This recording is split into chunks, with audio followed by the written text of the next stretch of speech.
अली, जिसका नाम ले लेके आज आदमी खाना खाता है, जिसका नाम ले लेकर के आज लोगों के जज्बात से खेलता है, जिसका नाम ले लेकर वह चंद सिक्के कमाता है। अब मौला अली की नमाज नहीं लिया है उसने, मौला अली का रोजा नहीं लिया है उसने, मौला अली का लिबास नहीं लिया है उस बंदे ने, मौला अली का सिर्फ नाम लिया है। क्यों? ताकि मौला अली का नाम ले इसकी जेब भरे, मौला अली का नाम ले इसका कुर्ता भरे, मौला अली का नाम ले इसका घर बने, मौला अली का नाम ले इसकी जमीन खरीदी जाए, मौला अली का नाम ले इस बच्चे को केक और सेब और संतरा खिलाए, अली अली करे इसका घर बने, अली अली करे इसको जमीन मिले, अली अली करे इसकी जेब रुपया से भरे। इसलिए वो अली अली करता है, अली अली बोलता है, उमर उमर नहीं बोलता है, उस्मान उस्मान नहीं बोलता है, अबू बकर नहीं बोलता है, वो अली अली बोलता है। क्यों? वो जानता है कि सामने बैठे हुए लोग अली अली के नाम से झूम जाएंगे, पैसा निकलेगा। उमर का नाम ले कोई पैसा नहीं देगा, उस्मान का नाम ले कोई नहीं पैसा देगा, सिद्दीक का नाम ले शायद के बदन में हरकत न पैदा होगी, अली का नाम ले बदन में हरकत पैदा हो जाएगी। इससे राफिजियत को फरोग मिल रहा है, राफिजियत बढ़ रही है, शियत बढ़ रही है। लोग अहले बैत अतहार की मोहब्बत में सहाबा को गाली दे रहे हैं, लोग फजीलत में हजरत मौला अली को आगे बढ़ा के तफसीली बन रहे हैं, जबकि बात अज खुदा बुजुर्ग तो ही ये मुस्तफा जान रहमत की जाते गिरामी है। और बाद पैगंबर अगर सबसे बड़ी जात अफजल जात किसी की है वो सिद्दीक अकबर के जाते गिरामी है। अफजलुल बशर बादल अंबिया, यानी अंबिया के बाद सबसे अफजल जात हजरत सिद्दीक अकबर की जात है। जो सबसे अफजल है उसका नाम सबसे ज्यादा होना चाहिए। सिद्दीक के बाद उमर सबसे अफजल है, उमर का नाम होना चाहिए। उस्मान का सबसे अफजल है, उनका नाम होना चाहिए। हजरत मौला अली चौथे खलीफा है, हजरत मौला अली रसूल पाक के दामाद हैं। हमने सिर्फ नाम लिया है उनका, उनका काम अगर ले लेता, ये पैसा कमाने वाला ये साल के 360 दिन नमाजें छोड़ता है। एक वक्त की नमाज छोड़ना हराम है, गुनाह कबीरा है। जैसे जिना करना हराम, वैसे ही नमाज़े पंजगाना छोड़ना हराम। जैसे शराब पीना हराम, वैसे नमाज़े पंजगाना छोड़ना हराम। जैसे सूद खाना हराम, सूद खाने का मतलब हुआ सूद के 70 गुना होते हैं, उसमें अदना गुना यह है कि बंदा अपनी माँ से जिना करे।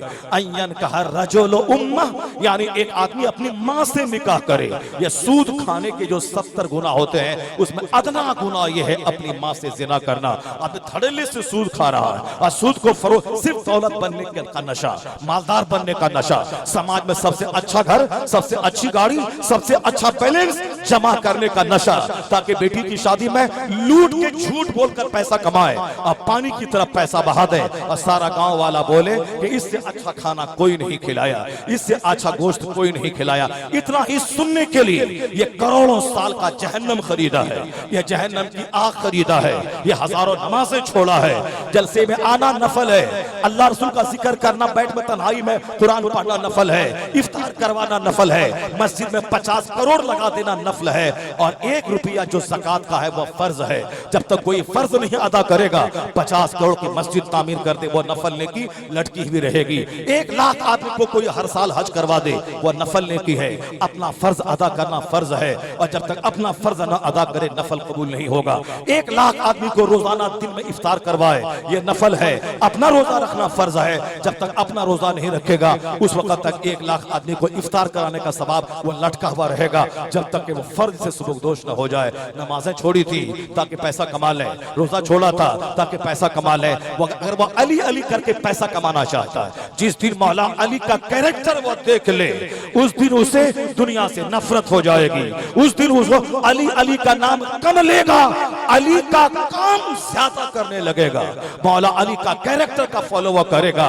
ये 60 दिन नमाजें छोड़ के क्या हासिल करना चाहता है, ये रोज रमजान के रोजे छोड़कर क्या हासिल करना चाहता है, ये जुमा की नमाज छोड़ के क्या हासिल करना चाहता है। सारी जिंदगी अली अली करते मर जाएगा, कुछ नहीं होगा। क्योंकि क़यामत के दिन सबसे पहला सवाल वह होगा जो हुजूर कहते हैं, अपना मन नहीं चलेगा, हुजूर का पैगाम चलेगा, हुजूर की बात चलेगी। शैतान और अपने नफ्स को समझाने के लिए अपने मनमानी फॉर्मूला नहीं देना पड़ेगा। सिर्फ बुजुर्गों का वो कैरेक्टर कि उसने ऐसा संदल चढ़ाया, चादर चढ़ाया तो बुजुर्ग जन्नत चला गया। वह संदल चढ़ाने वाला वो संदल ही नहीं चढ़ाया था, वह संदल के साथ साथ 40 साल से ईशा के वजू से फजर पढ़ रहा था, तो वो उसको तुम भूल गए और संदल को ले लिया। उसका रोजा जो हर महीने में 25 रोजा रखता था और सिर्फ साल के 3 साल के एक रमजान का रोजा वो नहीं रखता था, और वो सिर्फ फूल गुलाब नहीं चढ़ाता था, और तुमने गुलाब को ले लिया। क्योंकि मजार पे गुलाब चढ़ाना इसमें पैसा नहीं लगता है, उसमें ढेर टाइम नहीं लगता है। 50 रुपए का गुलाब खरीदा और अजमेर में चढ़ा दिया, ये आसान काम है। लेकिन ईशा के टाइम में ईशा पढ़ना, फिर फजर के लिए इंतजार करना और सारी जिंदगी पढ़ना, ये मुश्किल काम है। तो मुश्किल काम बंदा नहीं करता है, वह सोचता है 50 रुपए के गुलाब से काम चल जाए तो 50,000 रुपए की ज़कात कौन निकालेगा। इसलिए शैतान उसको थपकी दे के सुला देता है। तुम जलसे में गए थे ना, जन्नत तो तेरे बाप की जागीर हो ही गई है। तुम अजमेर 10 बार गए हो ना, जन्नत तो तेरी जागीर हो ही गई है। अजमेर गए हो टका के लिए, जन्नत के लिए कब अजमेर गए हो? अजमेर गए हो बेटा के लिए, जन्नत के लिए कब अजमेर गए हो? अजमेर गए हो प्रधानी के इलेक्शन जीतने के लिए, बेटा के लिए, जन्नत के लिए कब अजमेर गए हो? यही तो बोला, इस बार गया था गाड़ी मिली, अगले बार गया था मकान मिला, उसके बाद गया था बेटा मिला, उसके बाद गए थे बेटी मिली, उसके बाद गए थे अच्छा दामाद मिला, उसके बाद गए थे बेटी की नौकरी मिली, उसके बाद गए थे अच्छी बहू मिली। तो हर बार बेटा बहू दामाद करने गया है, तो अजमेर वाले की मोहब्बत में जन्नत के लिए कब गया है? जन्नत के लिए कब गया है? जो जन्नत जहां से मिलती वहां तुम दुनिया के लिए गए हो। इसका मतलब है कि गरीब नवाज का नाम अगर लेता है सिर्फ दुनिया के लिए, जिस दिन गरीब नवाज का कैरेक्टर देख लेगा कि वह पैदा हुए थे ईरान में, वतन छोड़ा रब के लिए, पंचक्की को बेच दिया रब के लिए, बाग को बेच दिया रब के लिए, कल क्या खाएगा वह नहीं सोचा कि कल मैं क्या खाऊंगा। पंचक्की रोजी का सहारा था, उसको बेच के गरीबों में खैरात कर दिया। एक बाग की रखवाली जो बाप से जो बाग मिला था उसे बेच दिया, ये न सोचा कल मैं क्या खाऊंगा। अल्लाह पर मजबूत यकीन था जो उसे दौलत को बेचने पर मजबूर किया। निकल गए, 25 साल तक इल्म हासिल किया, 30 साल तक अपने उस्माने हारून शेख मुर्शिद कामिल का बिस्तर ढोया, सफर करते रहे। रोजी कहां से मिलती रही? मजबूत यकीन था कि जो अल्लाह पैदा किया है वह रोजी देगा। जब अल्लाह शराबी को रोजी देता है, जब अल्लाह पापी को रोजी देता है, मैं तो रब का काम करता हूं, मुझे मेरा रब जरूर उससे अच्छी रोजी देगा। ये यकीन तो पहले जम जाए, रोजी कहां से मिलेगी वो अल्लाह जानता है। उन्होंने अपना वतन छोड़ा था जो मुश्किल काम है, अपनी पंचक्की बेची थी जो मुश्किल काम था, अपना बाग बेचा था, जरिया मास जो था मुश्किल काम है। 25 साल पढ़ना लिखना, पढ़ने लिखने से पैसा नहीं मिलता है, पढ़ने लिखने के बाद करोड़ रुपए नहीं मिलते हैं। और वो भी दुनिया का इल्म रहे तो रहे, आखिरत का इल्म है जिसके पढ़ने के बाद लोग गाली ही देते हैं। मदरसा चलाने वाले को हरामखोर कहते हैं, जलसा करने वाले को लोग कहते हैं दीन बेच रहा है, मौसिन को कहते हैं बेसहारा लाचार है, यानी मदरसा चलाएं तो हरामखोर हो जाए। रमजान के बाद बाइक खरीद ले, ये कोई सेठ इसको बाइक दिया होगा। मौलवी कोई हज भी कर ले तो कोई बंबई का सेठ इसको हज करवाया होगा। यानी कोई जलसा करवा दे, ये जलसा का पैसा मार के अपना घर बना लिया। यानी ये ऐसी लाइन है जिसमें दुनिया में इज्जत तो कम मिलती है, गाली ज्यादा मिलती है, यहाँ लानत मलामत ज्यादा मिलती है, लोगों के तान तशनी के जुमले ज्यादा मिलते हैं। और जो सब्र के साथ इन चीजों को बर्दाश्त कर लिया, गालियां सुनता रहा, लानत मलामत के जुमले सुनता रहा, सबका सुन के दिल का काम करता रहा, तो जहां 1 लाख बरस का नफल सजदा काम नहीं आता है, वहां गालियां सुनकर जो दिन का काम करे, एक एक गाली का जुमला उसके दर्जात को बुलंद कर देता है, उसके दर्जात को फरोग दे देता है। उसके लिए जिगर चाहिए। ये दिन का काम आसान नहीं होता है, उसके लिए सिलेक्टेड लोग होते हैं जिसको अल्लाह चुन लेता है, जिसके सीने में अल्लाह सब्र देता है, तहम्मुल देता है, जो लड़ना नहीं जानता है, बल्कि लड़ाई कोई थोपे वो लड़ाई से कन्नी काटता है। लेकिन अगर इस्लाम और कुफ्र के नाम पे जंग हो, फिर वह गर्दनें कटाकर इस्लाम की आबरू बचाता है, वहां जी चुरा के नहीं भागता है। पहले अपने भाई से नहीं लड़ता है, अपने बहन से नहीं लड़ता है, वह जमीन के नाम पे नहीं लड़ता है, वह समाज में मोहल्ले में खान बिरादरी और नदाफ और जुलहा के नाम पे नहीं लड़ता है, वह अपने पीर के नाम पे नहीं लड़ता है, वह मस्जिद में मतवल्ली नहीं बना उसके लिए नहीं लड़ता है, मदरसे में मेंबर नहीं बना उसके लिए नहीं लड़ता है, जलसे के पोस्टर में उसका नाम नहीं दिया उसके लिए नहीं लड़ता है, वह नहीं लड़ता है, वह काम करता है। लेकिन अगर कोई कुफ्र इस्लाम को थमकाए, वह जी चुरा के घर नहीं भागता है, वह सीना सफर होकर गर्दनें कटा के इस्लाम बचाता है। और यही फॉर्मूला इस्लाम देता है। आज हम लड़ते हैं मस्जिद में, लड़ते हैं मदरसे में, लड़ते हैं कब्रिस्तान में, लड़ते हैं शादी के मौके पर गवाह बनने के लिए, लड़ते हैं वकील बनने के लिए, ताकि मेरा नाम हो जाए, मेरा नाम हो जाए। यानी जहां लड़ना नहीं था वहां लड़ रहे हैं, और जहां लड़ना था वहां नहीं लड़ रहे हैं। इसलिए आज हमें टुकड़े टुकड़े किंग हम कहला गए। प्रधानमंत्री जैसे लोग मोहतात रहने वाले, वो हमारा नाम टुकड़े टुकड़े किंग दे दिया। गृह मंत्री जैसे लोग हमारा नाम टुकड़े टुकड़े किंग दे दिया। राजकिशोर जैसे लोग हमारा नाम टुकड़े टुकड़े टुकड़े गैंग दे दिया। आज ये लोग कहते हैं टुकड़े टुकड़े गैंग, जिसमें अमीरी गरीबी का फर्क जिस इस्लाम ने मिटाया, काले गोरे का फर्क मिटाया, अरब अजम का फर्क मिटाया, माल और मालदार होना गरीब होने का फर्क मिटाया। यानी वो इस्लाम जिसने गरीबी अमीरी का फर्क मिटा के अमीर गरीब को एक मुसल्ले पे खड़ा किया। एक दस्तरखान पे रमजान में शेख सैयद पठान जोलाहा नदाब धोबी दुनिया सबको एक दस्तरखान पे बिठाया कि एक सब में खड़े हो गए। महमूद और अयाज, न कोई बंदा रहा न कोई बंदा नवाज। आज वही मिल्लत इस्लामिया कहलाने वाला टुकड़े टुकड़े गैंग में बढ़ गया। पीर के नाम पे जंग, खानका के नाम पे जंग, मस्जिद के नाम पे जंग, जलसा के नाम पे जंग। आज जंगी कौम हो गए हम पहले जंग लड़ते थे मिल्लत के लिए, मजहब के लिए, खानदान और समाज की आबरू के लिए। आज जंग लड़ते हैं मौज के लिए, आज जंग लड़ते हैं अपनी बात ऊंची रखने के लिए, आज लड़ाई करते हैं सदारत की कुर्सी के लिए, आज लड़ाई करते हैं अपने नाम का ऐलान करने के लिए। इसलिए जो वकार मेरा था काफिर के दिल में, वह वकार काफिरों ने निकाल के फेंक दिया। जो मेरी हैबत उसके दिल में थी, वह हैबत उनके सीने से निकल गई। इसलिए लुच्चा लफंगा मेरी मस्जिद से माइक नोचने की बात कर रहा है, मेरी दाढ़ी नोचने की बात कर रहा है, मेरी पगड़ी छीनने की बात कर रहा है, सरकार दो जहां के नामूस के खिलाफ बोल रहा है, इस्लाम मिटाने की बात कर रहा है। ये उससे लड़ाई बाद में करेंगे। पहले हम अपनी बदअमली से लड़ लें, पहले हम अपनी गंदी सोच से लड़ लें, पहले हम रसूल पाक को जो तकलीफ अपने काम से पहुंचाते हैं उससे लड़ लें। मस्जिद में जब तक मुत्तहिद ना हो, कब्रिस्तान में मुत्तहिद ना हो, मदरसे में मुत्तहिद ना हो, पीर के नाम पे मुत्तहिद ना हो, आला हजरत के नाम पे मुत्तहिद ना हो, चलो वहां वो नजदी वहाबी था उससे मेरी जंग है, वह गुस्ताखे रसूल है। लेकिन जो आला हजरत का मानने वाला है, फिर वहां जंग क्यों हो गई? जो गौसे पाक का मानने वाला है, फिर वहां लड़ाई क्यों हो गई? जो एक ही पीर का मुरीद है, वहां क्यों दो ग्रुप में बढ़ गए? जो एक ही नस्ल की औलाद है, वहां बाप के नाम पे क्यों अलग अलग हो गए? वहां पैसे के नाम पे क्यों अलग अलग हो गए? जब तेरा भी बाप आला हजरत है, मेरा भी बाप आला हजरत है, फिर क्यों आपस में लड़ने लगे? मौज की खातिर, पैसे की खातिर। यानी हमें मौज ने तबाह किया, पैसों ने तबाह किया, मुरीदों के नजराने ने तबाह किया, नाम नमूद के नापाक जज्बे ने तबाह किया। तो हम कहते हैं हमारी दुआ कबूल नहीं हुई, हमारे मन के मुताबिक चीफ मिनिस्टर नहीं बना, हमारी दुआ कबूल नहीं हुई। दुआ जिस हालत में आप और हम हैं, खाने काबा का खिलाफ थाम के दुआ करें, फिर भी दुआ कबूल न होगी। काबा के अंदर घुस के दुआ करें, दुआ कबूल नहीं होगी। दुआ की कबूलियत की शर्त है हलाल गज़ा, दुआ की कबूलियत की शर्त है औरतों का पर्दा, दुआ की कबूलियत की शर्त है इस्लामी मज़ाज सुन्नतों पे अमल। उससे हट के बच्चा मेरा यूनिवर्सिटी में पढ़ने वाला बन जाए, इंजीनियर डॉक्टर बन जाए, मेरा घर घर कॉलेज बन जाए, मेरा हर गांव यूनिवर्सिटी में तब्दील हो जाए, मेरा सारा मकान सोने का बन जाए, हमारी इज्जत में कोई इजाफा ना होगा, क्योंकि ये माल काफिर के पास भी है। जिस दिन मेरी मस्जिदें आबाद हुई, मस्जिदों में इत्तिहाद, मदरसे में इत्तिहाद, जलसे में इत्तिहाद, मेरी मौज ना रहे, इस्लाम की मौज ऊंची रहे, मेरा नाम ना हो, सुन्नियत का नाम हो, मेरा नाम ना हो, मसलक का काम हो, मैं मिट जाऊं मगर जलसा ना मिटे, मैं मिट जाऊं मदरसा ना मिटे, मैं मिट जाऊं मगर इस्लाम ना मिटे। जिस दिन यह सोच पैदा हो गई, दौलत की जरूरत नहीं है, तेरी हैबत से काफिर थर्राएगा, तेरी हैबत से काफिर घबराएगा, और तू जिस मैदान में निकल जाएगा, कदम तू बढ़ाएगा, फतह आसमान से तेरा इस्तेकबाल करती नजर आएगा। नारे तकबीर, नारे रिसालत, मसलके आला हजरत, गरीब नवाज। हमारी इज्जतों का सारा रिश्ता हुजूर की गुलामी से वाबस्ता है। हमारी इज्जतों का सारा रिश्ता मस्जिद मदरसा की आबादी से जुड़ा हुआ है। हमारी सल्तनत का सारा रिश्ता हुजूर की गुलामी सुन्नतों की पैरवी से जुड़ा हुआ है।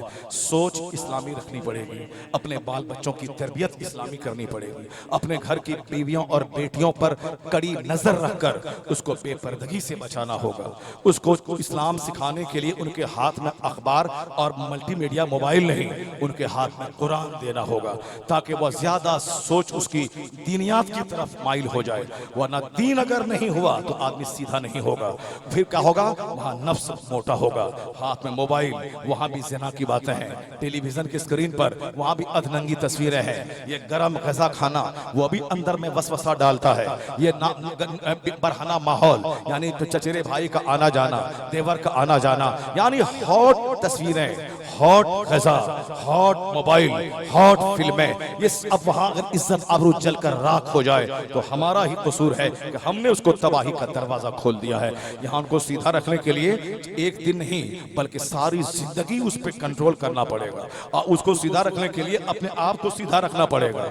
एक बुजुर्ग 30 साल से खानकाह में कैद होकर अल्लाह की बंदगी कर रहे थे। एक शख्स दूर दराज से शोहरत सुन के उनसे मिलने के लिए आया कि हजरत वहां रहते हैं जो 30 साल से गुनाह नहीं किया है, जरा मैं उनसे मुलाकात कर लूं।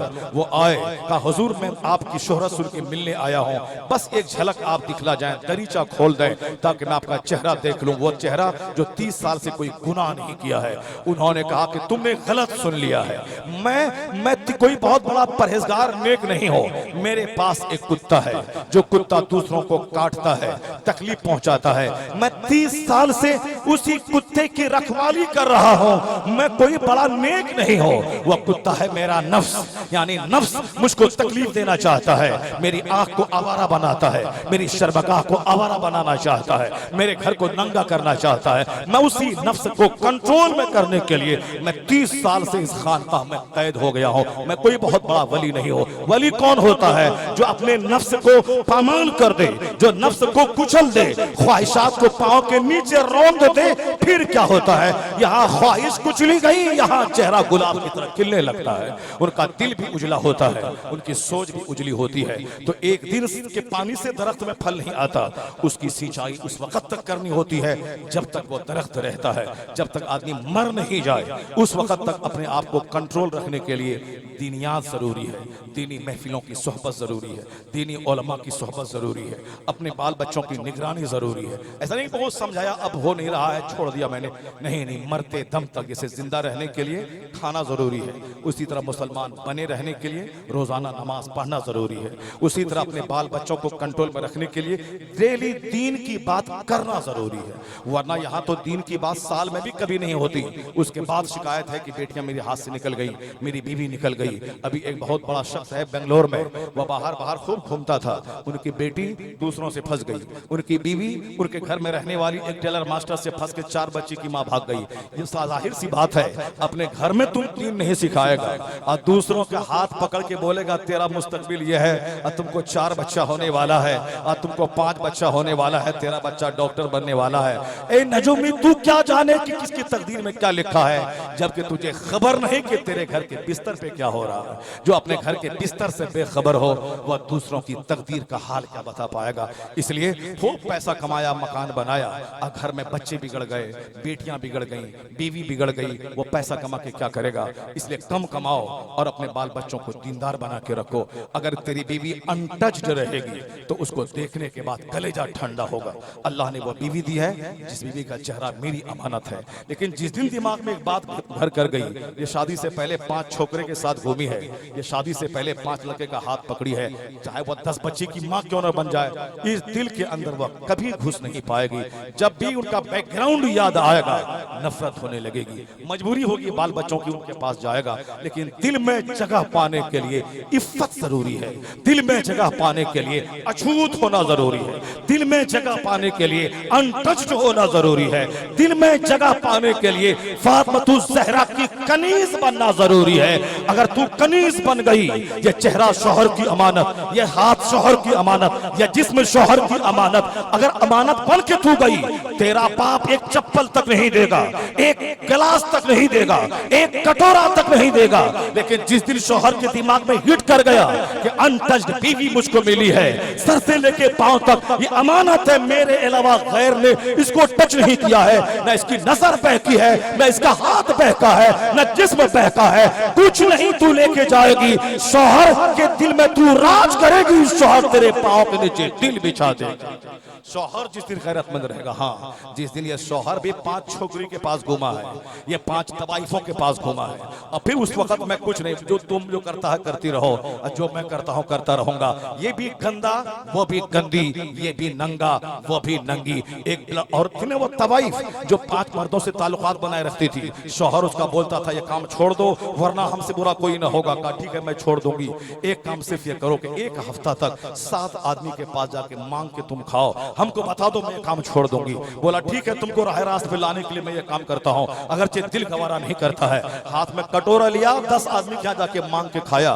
7 दिन के बाद बीवी कहती है अब इसको छोड़ दे, अब मत मांग, अब ये काम छोड़ दे। शौहर बोलता तुम छोड़ो ना छोड़ो, अब ये काम तो मैं नहीं छोड़ूंगा। जिसको 7 हांडी के खाने की लत लग गई वो अब खाना नहीं छोड़ रहा है। अब बीवी कहती जब तू नहीं छोड़ता है मैं कैसे छोड़ दूं? कहा चलो तुम भी वो काम करो, मैं भी ये काम करता हूं। जब ज़मीर मुर्दा होता है, सोच मुर्दा होती है, दिल मुर्दा होता है, तो औरतों की ज़िनाकारी पे शौहर राजी होता है और शौहर की आवारगी पे बीवी राजी होती है। कहता तुम अपने हिसाब से जियो, मैं अपने हिसाब से जीती हूं, चलो दोनों मिल के जियो। यानी वो घर नहीं बल्कि वो घर बदकारी का अड्डा बन जाता है, वो जहन्नमी का घर। असल में घर वो है जहां शौहर अपने मन से आजाद न जिए, मुस्तफा का गुलाम बन के जिए, बीवी कनीज़े फातिमा बन के जिए। वहां 4 दिन का फाका होगा, जन्नत की खुशबू होगी, जीने का लुत्फ होगा। वह जीना नहीं मरना चाहेगा, जल्दी से मरो ताकि फातिमा की कनीजों में जन्नत पहुंचो, मुस्तफा के गुलामों में जन्नत पहुंच जाओ। वह जीने से नफरत होगी, मरने से मोहब्बत पैदा हो जाएगी। आज चूंकि जिंदगी से मुझको प्यार है, आज हमें मौत से नफरत है। यह सिर्फ इसलिए कि मेरे घर में मौत का चर्चा नहीं, मेरे घर में दीन का चर्चा नहीं। अल्लाह तबारक व तआला हमको और आपको सबों को अपने बाल बच्चों की तरबियत की तौफीक अता फरमाए। अल्लाह ताला हमें सच्ची तौबा करके ज़िंदगी में यू टर्न लेकर जल्दी से बदलने की तौफीक अता फरमाए। अल्लाह ताला दुनिया भी दे, घर मकान भी दे, मगर उससे ज़्यादा हमें दीन की दौलत दे, ताकि दुनिया में कुछ ज़्यादा ना मिले, मरने के बाद कम से कम आखिरत की नेमत मिले। आखिरत जिसके पास है सब कुछ उसके पास है, आखिरत नहीं है तो सब कुछ मिलने के बाद भी कुछ नहीं उसके पास है। यही पैगाम सरकार का, यही पैगाम कुरान पाक की आयतों का, यही पैगाम औलिया और सालिहीन की ज़िंदगी का। 2-4 बातें और मैं कहना चाहता था, लेकिन मगर चूँकि टाइम नहीं है, मुझको यहाँ से निकलना है, अभी एयरपोर्ट 2 घंटे के अंदर में पहुँचना है, फ्लाइट लेनी है छत्तीसगढ़ के लिए। इसलिए मैं 2-4 बातों को मैं अधूरा छोड़ के मैं आपसे रुखसत हो रहा हूँ। इंशाअल्लाह और करीब फिर मुलाकात होगी आपसे, फिर दीन की बात होगी। आइंदा इस बात का ख़ास ख्याल रखते हैं, इस चेचक ज़दा माहौल में जो मैंने कीमती बातें कर दी हैं, यही बात अगर मैं 9 बजे कर देता, 10 बजे कर देता, जो लोग भाग गए वो कम से कम नदीम भाई के शौक में ठहर के मेरी बात तो सुन लेते। वो कम से कम साहब हमारे फैसल भाई के शौक में वो मेरी बात तो सुन लिए होते। कम से कम हमारे सिराज तबानी की निज़ामत के सुनने के शौक में वो एक हदीस तो सुन लेते। इसलिए ये काम करें कि जिससे कि उसके जलसा आबाद रहे, लोगों पॉजिटिवली। ऐसा नहीं कि हमारा जलसा बिगड़ जाएगा, ऐसा नहीं होगा। अगर 2 घंटा तकरीर सुनने के बाद लोग घर चले जाएं तो फिर उस वक्त अफसोस नहीं होगा, चलो कम से कम दीन सीख के घर चला गया। लेकिन अगर दीन सीखे बगैर वो चला गया, जैसे बहुत सारे लोग चले गए, तो उस पर अफसोस करना चाहिए कि वो सिर्फ नात सुनने आया था, आज सुन के चला गया। हमारा काम है प्रयास करना, यही काम पैगंबरों का भी था, अल्लाह की आयतों को सुना देना। लाखों में से कुछ लोग आके नमाज कलमा पढ़कर मोमिन बनते थे, और किसी के गले में चादर डाल के खींच के नमाजी बनाना ये किसी नबी पर भी फ़र्ज नहीं था और किसी आलिम पर फ़र्ज नहीं है। नबी पर फ़र्ज था तबलीग दीन करना, अल्लाह की बात सुना देना। यही काम पैगंबरों की नियाबत का काम उलमा को करना है, यानी अल्लाह का कलाम पढ़ पढ़ कर, हदीस पढ़ पढ़ के सुना देना है। जिस तरह करोड़ों में खींच के चंद लोग मुसलमान बनते थे, उसी तरह जब ज्यादा लोग सुनेंगे उसी में से चंद लोग खींच करके नमाजी बन जाएंगे, इस्लामी सोच के हामिल बन जाएंगे। काम है सिर्फ पहुंचा देना। जलसा प्रयास है, एक कोशिश है। मदरसा एक प्रयास है, एक कोशिश है।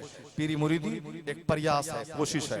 वरना ऐसा नहीं कि हम मुरीद हो गए जन्नत चले गए, ऐसा कभी नहीं हो सकता है। वह सिर्फ तौबा है। पीरी मुरीदी क्या है? तौबा है। मैं तौबा करता हूँ, अब मैं नमाज पढ़ूंगा, गुनाह नहीं करूंगा। जो तौबा पर कायम रहा जन्नत है, जो आज तौबा किया कल उसको तोड़ दिया वो जाए जहन्नम में। पीरी मुरीदी कोई कॉन्ट्रैक्ट नहीं है कि मैंने तुझको जन्नत की सनद दे दी। वहाँ तो हुजूर जो जन्नत के मालिक थे, उनके हाथ पे जो बैत करता था उनको सरकार कहते थे ला दीन लिमन ला अहद ला। जिसके पास वादा वफाई नहीं उसके पास कोई दीन नहीं, जिनके पास अमानतदारी नहीं उसके पास कोई दीन नहीं। ये सरकार ये बात कहते थे। और आज का पीर तो बस तौबा है, वो इसको कभी भी नहीं आप नोट करेंगे कि हमने पीर मुरीदी हमने कर ली है तो जन्नत मेरी जागीर हो गई। नहीं नहीं, ईमान की दौलत किसी भी वक्त लूट सकती है। जब तक के हालत ईमान में मौत न हो जाए उस वक्त तक इसके लूटने का खतरा बना रहता है। जब बना रहता है तो मरते दम तक ईमान की दौलत की हिफाजत के लिए चौकस रहना पड़ेगा, चौकन्ना रहना पड़ेगा, कहीं से खतरा ना पड़े। तो दूसरों के ईमान की हिफाजत का प्रयास करना जलसा कराने वाले के जिम्मे है।